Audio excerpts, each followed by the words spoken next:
A man accused of making terroristic threats expected mercy, but when Judge Boyd uncovered his history of protective orders, the entire hearing took a shocking turn.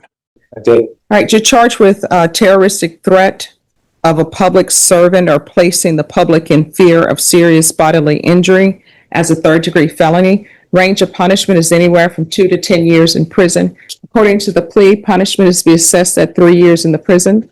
There's a $2,000 fine. State is silent on your application for deferred adjudication. We have services for my father September 5th. And I'm on the Go to the services. Yes, thank you. Thank you. Yes. And you're not excused until you sign the reset form, okay? Absolutely. Today we're in Judge Boyd's courtroom, and right out of the gate we've got a defendant making absolutely uncalled for, reckless threats like he forgot the word consequences exist. This man is walking in with a laundry list of protective orders stacked against him, the legal equivalent of a warning label that says do not approach under any circumstances. And yet here he is, standing in court like it's just another casual Monday, and he's done absolutely nothing wrong. The disconnect between reality and this guy's self-perception is almost impressive if it wasn't so dangerous. When someone racks up this many red flags, the court isn't guessing anymore, it's responding. Threats like these aren't just talk, because once fear spreads, the damage is already done. So the real question is, how much patience should the system have for someone who keeps proving they can't be trusted? Let's go ahead and dive in. Charles W. Booker for the accused. Ronald Allen. All right. Counsel, you received all discovery? Yes, I did, Judge. And did you review that with your client? I did. Court will find that the state is in compliance with discovery. Mr. Allen, did you review the document entitled Application for Deferred Adjudication or Community Supervision with your attorney? Yes, I did. Did you understand it and sign it? Yes, I did. Did you review the true bill of indictment with your attorney? Yes, I did. Did you understand it? I did. Counsel, do you waive the reading of the indictment? I do, Judge. State, are you proceeding on the indictment as presented? Yes, Your Honor. Mr. Allen, did you review the court admonishments and waivers with your attorney? I did. Did you understand it and sign it in all the appropriate places? I did. I did. All right, you're charged with terroristic threat of a public servant or placing the public in fear of serious bodily injury as a third-degree felony. Range of punishment is anywhere from 2 to 10 years in prison and up to the $10,000 fine. If you have a plea with the state, the court does not have to follow your plea. If for any reason the court does not follow your plea and gives you more than you bargained for, the fact that you entered a plea will not be used against you, and you will be allowed to withdraw your plea. Did you understand? I do. You have a right to jury trial, a right for you or your attorney to cross-examine and confront any witnesses the state would call in, the right to remain silent. Did you understand by entering this plea you are giving up those rights? I do. Did you intend to give up those rights and enter into a plea in this case? I do. Did you understand that the court were to grant your application for deferred adjudication? If for any reason your deferred adjudication were revoked, the court could find you guilty and sentence you up to 10 years in the prison and up to a $10,000 fine. I understand. Counsel, has your client been able to provide you with any defenses? He has. Do you believe he has a rational as well as a factual understanding of the charges against him? I do, Judge. Do you believe he's currently competent and was legally sane at the time of the offense? I do. Did you review the plea bargain page with your attorney? Did you understand it? I did. According to the plea, punishment is to be assessed at 3 years in the prison. There's a $2,000 fine. State is silent on your application for deferred adjudication. The state recommends community supervision. Did you understand that to be the plea? I do. Defense? Yes, that's true. State? Yes, Your Honor. Did you review the waiver of appeal paragraph with your attorney? Did you understand it and sign it in both places? I did. Did you understand by signing that you're waiving your right to appeal? The only items that can be appealed are written pretrial motions that have been filed, heard, and ruled upon by the court. Did you understand? I do understand. And counsel, I believe we had any pretrial motions? We did have some trial motions previously in this case, and they've been disposed of. All right. Outside the agreement, the state is recommending that your community supervision be for a term of 5 years. There'll be a TAP evaluation, 200 hours community service restitution, no contact with Charles Ireland or Mark Metley. Did you understand those are recommendations from the state and the court does not have to follow those recommendations? I understand. Then to the offenses charged, how do you plead? Guilty, not guilty, or no contest? No contest. State, any evidence? Yes, Your Honor. State tenders what has been marked State's Exhibit 1 and all attachments. All right, did you review any objections? I have no objections to those pieces, Judge. Mr. Allen, did you review the waiver and stipulations with your attorney? Did you understand it and sign it in all the appropriate places? I did, Your Honor. Again, did you understand you have a right to jury trial, a right for you or your attorney to cross-examine and confront any witnesses the state would call in the right to remain silent? I understand. Did you understand that today the state will be presenting evidence in the form of witnesses' statements and police reports? But most importantly, there'll be no live testimony. Did you understand? I do. Court will find that defendant has knowingly and voluntarily waived and consented to stipulation of testimony and stipulations. Court will accept into evidence states exhibits 1 and attachments. Court will find there is sufficient evidence to find you guilty. The court will defer finding of guilt as you apply for deferred adjudication. Are you proceeding with sentencing? Yes, Judge. No, this man needs to serve actual time behind bars, full stop. Deferred adjudication and community supervision are not participation trophies for people making terroristic threats. I don't care if it's 1 year, 2 years, 3 years, or even the full 10. There needs to be real custody time attached to behavior like this. When someone threatens violence, it doesn't exist in a vacuum. It ripples through an entire community, whether he meant it or not. The law doesn't require a threat to be carried out for it to be criminal. It only requires that it creates fear, and that bar is clearly met here. Saying you were joking is not a legal shield. It's usually just an admission that you didn't take the risk seriously. Hundreds or thousands of people now have to process the idea that someone around them was willing to say these things out loud. That's fear you don't get to take back with an apology or a shrug. This is why judges treat terroristic threats so seriously, because once panic sets in, control is gone. Letting someone walk on probation after that sends the message that terror has a return policy. I see first-time defendants get breaks all the time, but this is not that kind of case. This is a grown adult making statements that put lives on edge. At some point, you don't just mess up, you demonstrate you can't be trusted in public. And if jail time is what finally makes that reality sink in, then that's exactly where this needs to land. All right, anything you wish to say on behalf of your client? Yes, Judge. Last night, I electronically filed a sentencing memorandum. I think it's been accepted by the court, and I wanted to provide it to you along with the attachments. All right, any objections to the court reviewing the? Okay, all right, yes.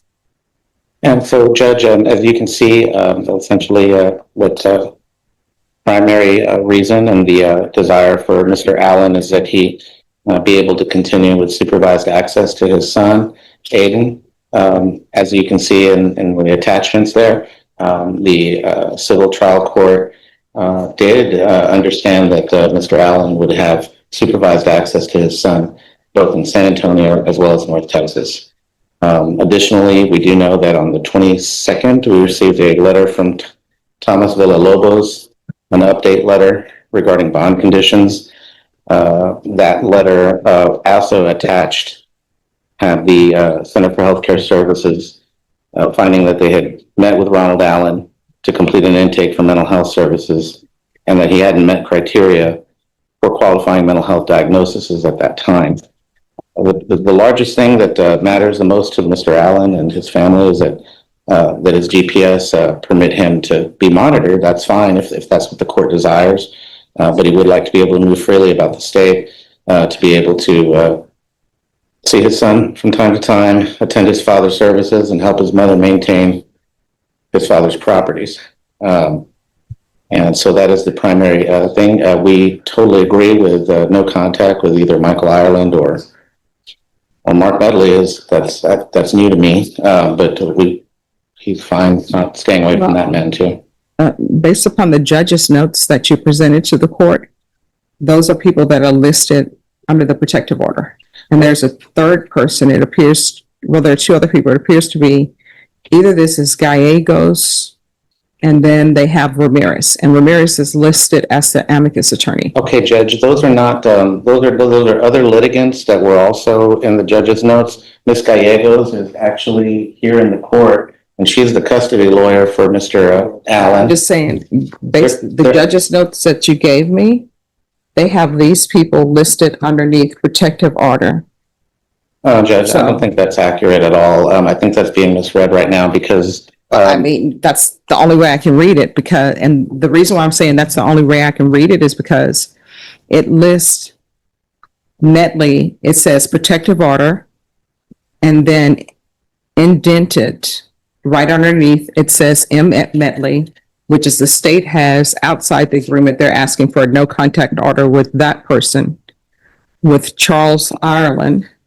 And then they have someone by the name of Gallegos and Ramirez.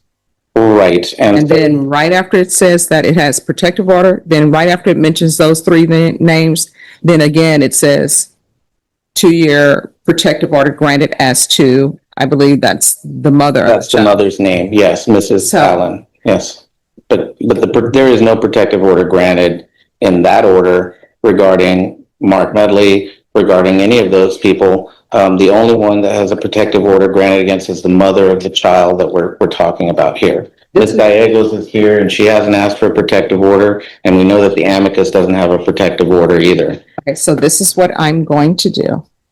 I've taken your plea, and if somebody can tender to the court whatever the orders are on the civil side, I'll review those, because those judges' notes that were handed to me appear that there's a no contact order. And I think you want to have those, Right, exactly. know for sure whether it is or not, because otherwise you may be violating orders over there. Absolutely, absolutely, black and white. So what we're going to do is, I've taken your plea.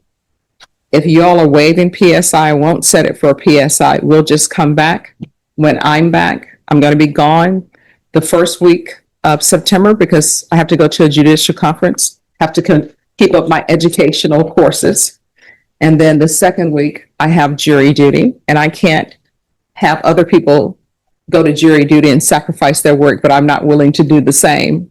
So I have jury duty that week. So it'll have to be the third week in September, and that'll give everybody a chance, and perhaps a chance for you to speak with the state with regards to all the names that they have listed outside the agreement, because they have Bentley listed as a no contact person too. Then we get to the protective orders, and this is where things really fall apart for the defense. This guy's collecting protective orders like they're loyalty points, and that alone should make any judge sit up straighter. 3 different individuals felt unsafe enough to go to court and ask for protection, and a judge agreed with them. Judges don't issue protective orders casually, there has to be credible concern behind it. So when defense tries to downplay them, it's already too late. The court record speaks louder than argument. Even one protective order is a warning sign, but multiple tells a much bigger story. It paints a picture of someone who consistently puts others in fear. And that matters, especially when the current charge involves threats that scared an entire community. You can't ask for leniency while simultaneously showing a pattern of instability. Deferred adjudication is about trust, and nothing about this situation suggests trust is deserved. Every unresolved protective order chips away at the idea that this defendant can safely stay in the community. Right now, it looks like trouble follows him everywhere he goes. If he wants mercy later, he needs to fix the chaos first. Because walking into court with this history while asking for grace is a tough sell, and the judge knows it. Well, and absolutely, and we understand that Mr. Medley called and asked for that kind of to be added to this order. That's my understanding from my discussions and my review of the state's file. But I think the reason you see this line that says protective order plus merits is because that is what the topic of the entire, and what you're seeing here is actually the litigants that are, or the attorneys representing each of these litigants. The best way to discover what that means is Judge. Yes. the judge. I just have one request. We have services for my father September 5th, and I'm on the Go to the DPS. services. Yes, thank you. Yes. Absolutely. But here's the thing about going to those services and state, I've overstepped my bounds. Do you have any objections to his going to his father's services? All right. So what your attorney will need to do is I will print here a page with an order, and I will do the style, and you all need to write down your agreement. Okay, All right? absolutely. Thank you. So you're welcome. So Ms. Ferguson? Yeah. When can we bring this back? And when it come back, I will need specifically what the judge is saying on the civil side, Yes. so that absolutely. this could a little bit be in harmony. Absolutely, I agree. I can do the 16th. All right, the 16th, is that enough time for you counsel to have everything ready? Yes, of course, Judge. And I want you to know that the civil court is waiting for the outcome of this case All right. in order to make their orders, and that's one of the reasons Ms. Gallegos is here. All right, Ms. Gallegos, if we can go off the record, Ms. Gallegos, if you'll come up. All right. Hello, how are you doing? Yeah. Good, how are you? Good seeing you. Good to see you. So anyway, it appears the documentation that I've received that has the judge's notes, Mhm. the way it's written, it appears that you're a part of the protective order. Bentley is a part of the protective order. So if the court can get clarification from the judge Okay. on that side about who is really included in the protective order and what they are doing with the visitation, that will be greatly appreciated. Okay, we have a conference call next week, and then we will be looking to get it entered. We are hoping to obviously do it as soon as possible, and we will try to meet your deadline of the 16th. And I'll let the other attorneys know. If not, do we need to send an email to Ms. Thorgus? No, I mean, I'll just need that information before the 16th. So if you all can get the judge if you all want to, you can have the judge email me and Okay. say, this is who's a part of the protective order. Or if there's a document, can you pass me that sheet of paper? Or if there's a document that tells me, this is the part of protective order, because the way the judge's notes are written, Mhm. it's so, Okay. oh, you know what? I'm sorry. I need to add this. So normally on the civil side, Mr. Medley is first because he's the petitioner. Margaret Gallegos, I represented the respondent, and then Anna Ramirez was the amicus. Yeah, no, And then it goes down. The reason why I say that is because in the plea bargain agreement, even though it's outside their plea bargain agreement, Medley is mentioned.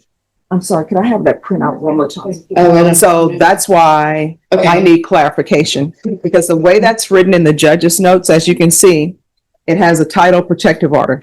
Then it has a list of 3 people. Then underneath that list, then it comes back with a 2-year protective order. So it seems as though those are the people that he has a protective order against. So I would prefer that he know, I would prefer that I know, and probation knows. so on here it says 2-year protective order granted as to Mrs. Al. But above it, it says protective order. Okay. So if you all will fill in the dates for him, please, and what you all have agreed on as far as his ability to go to his father's services. So that sheet of paper, if you can just put in the agreed times where he can travel for his father's services. Okay, I'll do that.